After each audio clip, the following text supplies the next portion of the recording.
अध्याय 3. भक्तीच्या कष्टांची निवृत्ती. नारद म्हणाले, भक्ती, ज्ञान आणि वैराग्य यांची प्रतिष्ठापना करण्यासाठी श्री शुकदेवांनी सांगितलेल्या भागवत शास्त्राच्या कथांद्वारा मी उज्ज्वल ज्ञानयज्ञ करीन. हा यज्ञ कोठे केला पाहिजे ते ठिकाण आपण मला सांगा. आपण वेद जाणणारे आहात, तेव्हा शुकांनी सांगितलेल्या शास्त्राचा महिमा आपण मला सांगा. श्रीमद भागवताची कथा किती दिवसात सांगितली पाहिजे व ती कथन करण्याचा विधीही आपण मला सांगा. सनकादिक म्हणाले, नारद मुनी, आपण मोठे विनम्र आणि विवेकी आहात. आम्ही आपणास सविस्तर सांगतो, ऐका. हरिद्वाराजवळ आनंद नावाचा एक घाट आहे. तेथे अनेक ऋषी वास्तव्य करून आहेत. तसेच देवता आणि सिद्ध पुरुषही त्या स्थानाचा लाभ घेतात. नाना प्रकारचे वृक्ष आणि वेली यांनी व्याप्त असे हे ठिकाण असून तिथे कोमल रसरशीत वाळू पसरलेली आहे. हा घाट एकांतात असून अत्यंत रमणीय आहे. तेथे नेहमी सोनेरी कमळांचा सुगंध दरवळत असतो. त्याच्या जवळ राहणारे परस्पर वैरभाव असणारे प्राणीही एकमेकांशी वैर करीत नाहीत. आपण त्या ठिकाणी ज्ञानयज्ञ करावा. तेथे विशेष काही प्रयत्न न करताही कथेमध्ये अपूर्व रस उदित होईल. आपल्या दृष्टीसमोरच दुर्बल आणि वृद्धावस्थेत पडलेल्या ज्ञान आणि वैराग्याला आपल्या बरोबर घेऊन भक्ती कथास्थानी येईल. जेथे श्रीमद भागवत कथा चालू असते तेथे भक्ती इत्यादी स्वतःहून जातील. तेथे कथेचे शब्द कानी पडताच या तिघांना तारुण्य प्राप्त होईल. सूत म्हणाले, असे म्हणून सनकादिकही नारदांबरोबर श्रीमद भागवत कथामृत ऐकण्यासाठी तेथून ताबडतोब गंगा तटाकी आले. ज्यावेळी हे सर्वजण गंगा तटाकी पोहोचले त्याच वेळी भूलोक, देवलोक आणि ब्रह्मलोक अशा सगळीकडे तेथे जाण्यासाठी धांदल उडाली. भागवत कथामृत पानासाठी जे रसिक विष्णू भक्त होते ते सर्व धावत धावत आधी आले. भृगु, वसिष्ठ, च्यवन, गौतम, मेधातिथी, देवल, देवरात, परशुराम, विश्वामित्र, शाकल, मार्कंडेय, दत्तात्रेय, पिपलाद, योगेश्वर, व्यास आणि पराशर, छायाशुक, जाजली आणि जहू असे अनेक प्रमुख मुनिगण आपापले पुत्र, शिष्य आणि पत्नींसमवेत प्रेमभराने तेथे आले. त्यांच्याखेरीज वेद, उपनिषदे, मंत्र, तंत्र, 17 पुराणे आणि 6 शास्त्रे तेथे मूर्तरूप धारण करून आली. गंगा आदी नद्या, पुष्कर आदी सरोवरे, सर्व तीर्थक्षेत्रे, सर्व दिशा, दंडकारण्य आदी अरण्ये, हिमालय आदी पर्वत, तसेच देव, गंधर्व, दानव असे सर्वजण कथा ऐकण्यासाठी आले. स्वतः श्रेष्ठ समजणारे जे आपणाहून आले नाहीत त्यांची महर्षी भृगूंनी समजूत घालून त्यांना आणले. त्यावेळी श्रीकृष्ण भक्त सनकादी नारदांनी दिलेल्या उच्च आसनावर कथाकार म्हणून कथा ऐकवण्यासाठी बसले. त्यावेळी सर्व श्रोत्यांनी त्यांना नमस्कार केला. श्रोत्यांमध्ये वैष्णव, विरक्त, संन्यासी आणि ब्रह्मचारी पुढे येऊन बसले, तर नारद मुनी त्या सर्वांच्या पुढे बसले. एका बाजूला ऋषीगण, एकीकडे देवता, एकीकडे वेद उपनिषदे, एकीकडे तीर्थक्षेत्रे बसली, तर दुसऱ्या बाजूला स्त्रिया बसल्या. त्यावेळी सगळीकडे जय जयकार, नमस्कार आणि शंखांचे आवाज होऊ लागले. तसेच बुक्का, गुलाल, फुले इत्यादींची उधळण होऊ लागली. काही प्रमुख देव तर विमानांत बसून सभेत बसलेल्या सर्व लोकांवर कल्पवृक्षांच्या फुलांची उधळण करू लागले.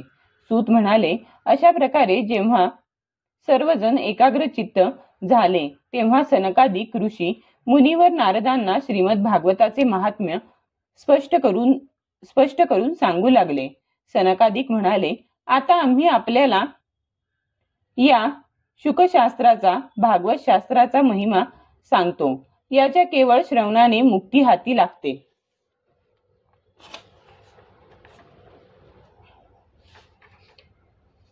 श्रीमद भागवताच्या कथेचे नित्य सेवन करावे. या कथेच्या श्रवणाने श्रीहरी हृदयात विराजमान होतात. या ग्रंथाचे 18,000 श्लोक आणि 12 स्कंद आहेत. यात श्री शुकदेव आणि राजा परीक्षित यांचा संवाद आहे. आपण हे भागवत शास्त्र लक्षपूर्वक ऐका. जोपर्यंत एक क्षणभर का होईना या शुकशास्त्राची कथा कानी पडत नाही, तोपर्यंत हा अज्ञानी जीव संसार चक्रात भटकत राहतो. इतर अनेक शास्त्रे आणि पुराणे ऐकून काय लाभ होणार? त्यामुळे तर जोपर्यंत एक क्षणभर का होईना या शुकशास्त्राची कथा कानी पडत नाही, तोपर्यंत हा अज्ञानी जीव संसार चक्रात भटकत राहतो. इतर अनेक शास्त्रे आणि पुराणे ऐकून काय लाभ होणार? त्यामुळे तर भ्रम उत्पन्न होतो. मुक्ती देण्यासाठी केवळ भागवत शास्त्रच पुरेसे आहे. ज्या घरात नित्य श्रीमद भागवताची कथा होते ते घर तीर्थक्षेत्र होऊन जाते आणि जे लोक अशा घरात राहतात त्यांचे सारे पाप नष्ट होऊन जाते. हजारो अश्वमेध यज्ञ आणि शेकडो वाजपेय यज्ञ या शुकशास्त्राच्या 16व्या भागाचीही बरोबरी करू शकत नाहीत. ते तपोधन हो.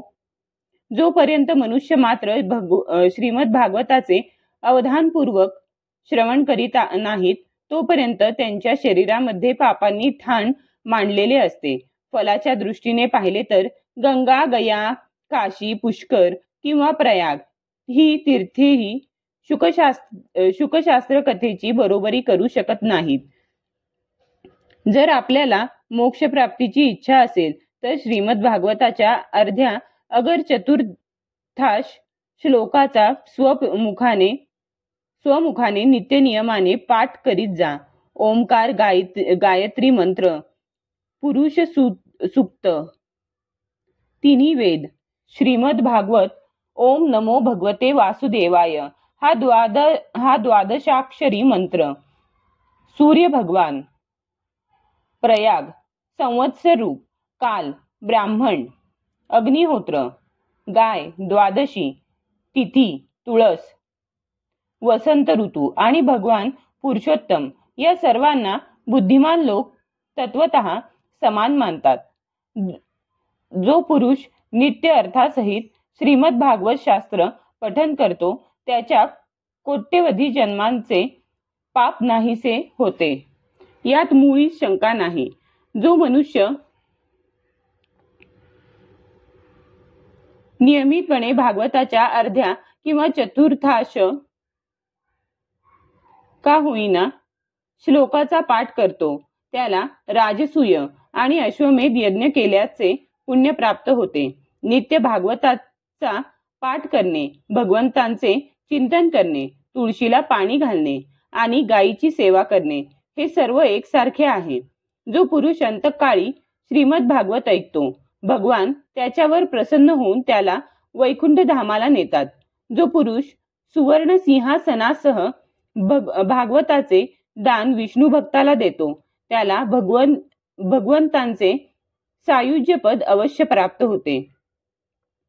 ज्या अज्ञानी माणसाने आपल्या संपूर्ण आयुष्यात चित्त एकाग्र करून भागवतामृताचा थोडा सुद्धा आस्वाद घेतला नाही त्याने आपला सर्व जन्म चांडाळ आणि गाढवासारखा व्यर्थ घालविला. एवढेच नव्हे तर आपल्या मातेला केवळ प्रसव वेदना देण्यासाठीच तो जन्माला आला. ज्याने हे शुकशास्त्र थोडे सुद्धा ऐकले नाही तो पापात्मा जिवंत असून मेल्यासारखाच आहे. स्वर्गलोकातील इंद्रादी प्रधान देवताही असेच म्हणतात की पृथ्वीला भारभूत असणाऱ्या अशा पशुतुल्य माणसाचा धिक्कार असो. कोट्यवधी जन्मातील पुण्य संचयानंतरच प्राप्त होणारी ही श्रीमद भागवत कथा जगात दुर्लभच आहे. नारद मुने, आपण बुद्धिमान आणि योगी आहात. आपण प्रयत्नपूर्वक ही कथा ऐका.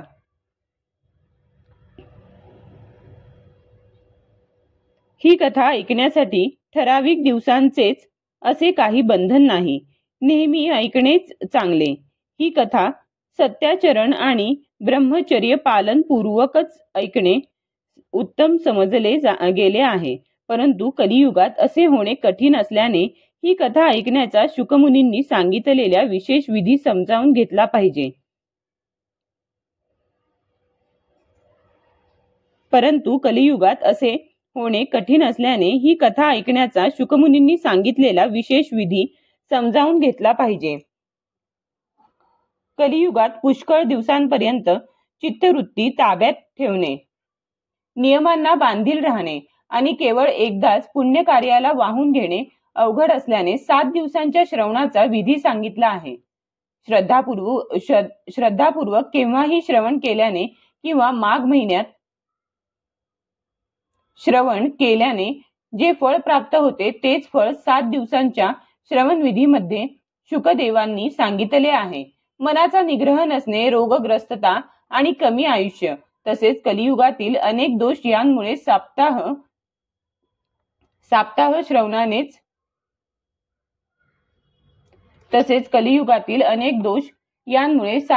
श्रवणाचेच विधान सांगितले आहे.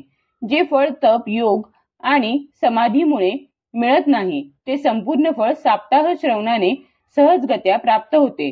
साप्ताह श्रवण यज्ञ, व्रत, तप, तीर्थयात्रा, योग, ध्यान आणि ज्ञान या सर्वांपेक्षा श्रेष्ठ आहे. अहो, याचे वैशिष्ट्य काय वर्णन करावे. हे साप्ताह श्रवण तर सर्वात श्रेष्ठ आहे. शौनकांनी विचारले, ही तर आपण मोठी आश्चर्याची गोष्ट सांगितली. हे भागवत पुराण निश्चितच योगवेत्ते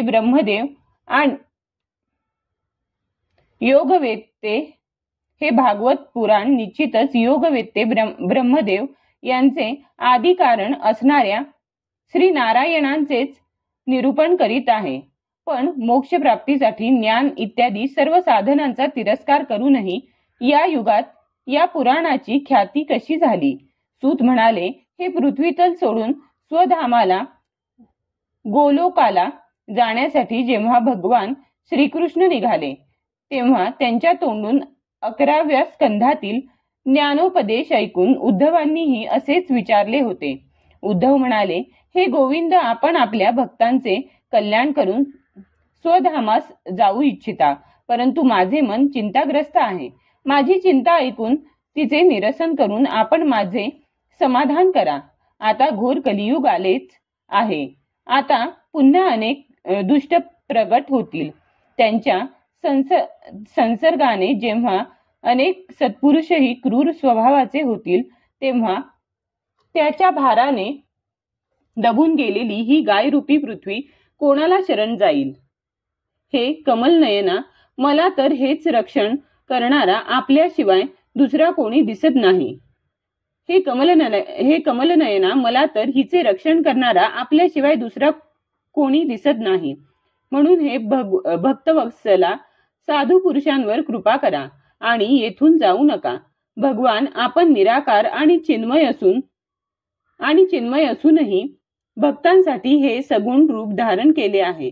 तर मग आपला वियोग झाल्यावर ते भक्तजन पृथ्वीवर कसे राहू शकतील. निर्गुणाची उपासना करण्यात तर फार कष्ट आहेत. यासाठी आपण दुसरा काहीतरी विचार करा. प्रभास क्षेत्रामध्ये उद्धवाचे हे वचन ऐकून भगवंत विचार करू लागले की भक्तांच्या आधारासाठी आपल्याला काय करता येईल.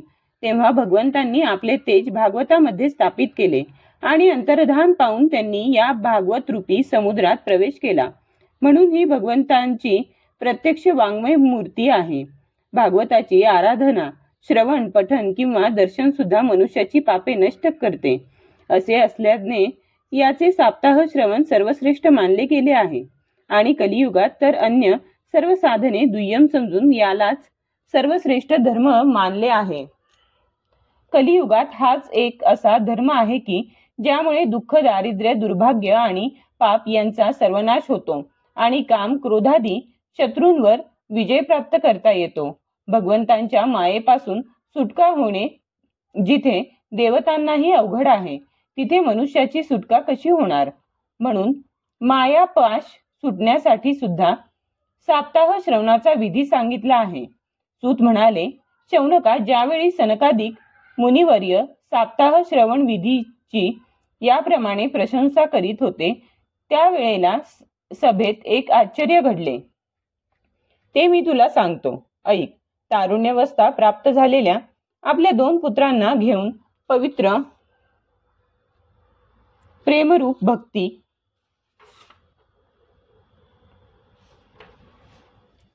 तेथे अकस्मात प्रकट झाली. ती मुखाने श्रीकृष्ण गोविंद हरे मुरारी हे नाथ नारायण वासुदेव या नावाचा वारंवार जयघोष करीत होती.